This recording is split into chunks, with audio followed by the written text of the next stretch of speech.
Page article said Negro leader in the U.S. murder.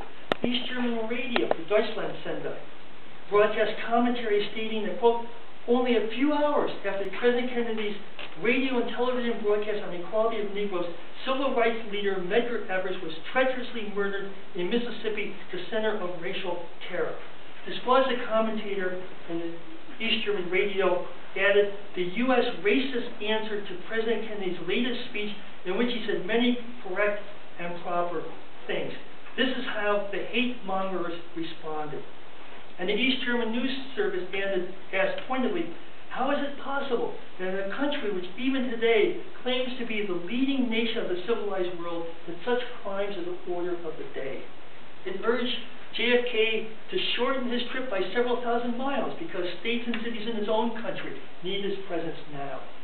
As the date of JFK's visit to West Germany and Berlin came closer, East German Communist Party moved to implement further measures and additional barrage of newspaper articles. The radio network editorialized against the violence against blacks, terming the recent incidents examples of U.S. racist medieval contempt for human beings, and called upon the president to take effective deeds against racial discrimination. Headlines on the front page of Berlin's Nationalzeitung reported police attacked funeral procession for Evers, the slain civil rights leader. East German newspapers provided extensive coverage on the growing unrest and violence in the American South. While the campaign on Americans' racial upheavals and violence was moved along briskly, the Politburo turned to other issues. The bulk of its June 20th meeting immediately before the visit focused on the Kennedy visit and identified specific response and steps to be taken. Following JFK's June 22nd speech in Frankfurt, a well-known political figure would issue a long statement emphasizing peace, the Potsdam Agreement, and the revanchist policies of Bonn. And he would conclude with a challenge to the West to take the decisive steps for peace and disarmament. German Foreign Minister Lothar Bolz, interesting, spoke on television directly in an address directly to the president, calling upon him, reminding JFK of what he said in his June the 10th speech. The foreign minister's speech was broadcast live on television, was broadcast over radio, was reprinted in numerous newspapers. Now, praising JFK's recent speech and call for peace, Bolz directed the bulk of his commentary against West German political leaders, the revanchists who step by step are increasing the aggressiveness of their policy. He said that the acts coming out of West Germany increased the danger of nuclear war confrontation between two atomic powers, and he urged JFK to take a stand for peace, to profess your adherence to U.S. obligations under the Potsdam Agreement and the right of the German people to a peace treaty like that. Now, the East German press continued to hammer on the theme of West German aggressive policies right up to the president's visit. During the visit, the East German Communist Party mobilized organizations throughout East Germany for a public relations campaign against the visit.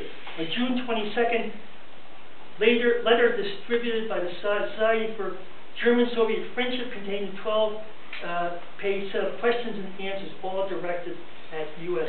policy. A commentator on East German's radio told listeners on the 24th that sentiment in the U.S. was against JFK's European tour because it quoted the New York Herald Tribune, the president has left the United States where a social crisis prevails to travel to Europe, which is dotted with political crisis and where his presence might be unwelcome, like that. He said, the commentator went on to say that you ought to curb the Bonn rulers, and that he missed an opportunity to teach Anhauer and others a lesson. Those who had interpreted with bias and distorted his June 10th speech, which struck a note of reason and goodwill for an understanding, and those who, as did West German's news agencies, deliberately mistranslated the speech like that. When JFK arrived in West Germany, the East German press reported the news in a decidedly understated manner. Headlines on the Leipziger Volkszeitung, and the article on page 2 said simply, Kennedy landed in Berlin. Freiheit, the official newspaper in Halle, ran a front page article, Revanchists Greet Kennedy. East Berlin's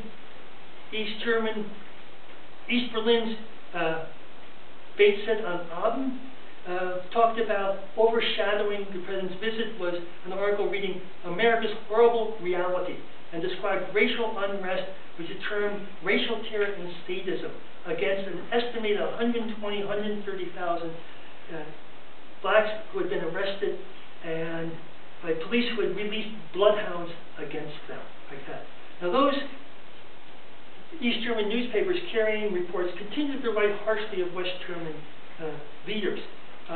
Talking about Kennedy's arrival in Bonn, they said the president was greeted by Chancellor Adenauer, Minister of War von Hassel, the Nazi General Forch, as well as a Jew murderer Lopka. And on the same page, there's an article entitled "Some Information for Mr. Kennedy," recounting the Nazi past of members of the German Foreign Ministry, namely that more than 340 diplomats currently there played an important role in the Nazi regime, like that. When JFK arrived at Tegel Airport in the morning of June 26, his tone sharpened, and he spoke forcefully and repeatedly about the divided city, like that. This is where he started off telling a group of trade unionists, West Berlin is my country, like that. Following the address, they toured a motorcade and drove through Berlin, stopped at the Brandenburg Gate, Checkpoint Charlie, and each location the vehicle stopped, and the president stepped out, walked to a viewing platform, they glimpsed the infamous wall. At the Brandenburg Gate, red banners had been hung down to block the view, and according to East German reports, there's a large sign reminding JFK about the obligations of the Potsdam Agreement, and said that the president, obviously embarrassed when he arrived at the GDR state frontier, the Brandenburg Gate, and saw a large poster in English, and calling upon the eradication of German militarism and Nazism, like that, and to take measures to ensure that a threat to Germany's neighbors and world peace will never originate again in Germany.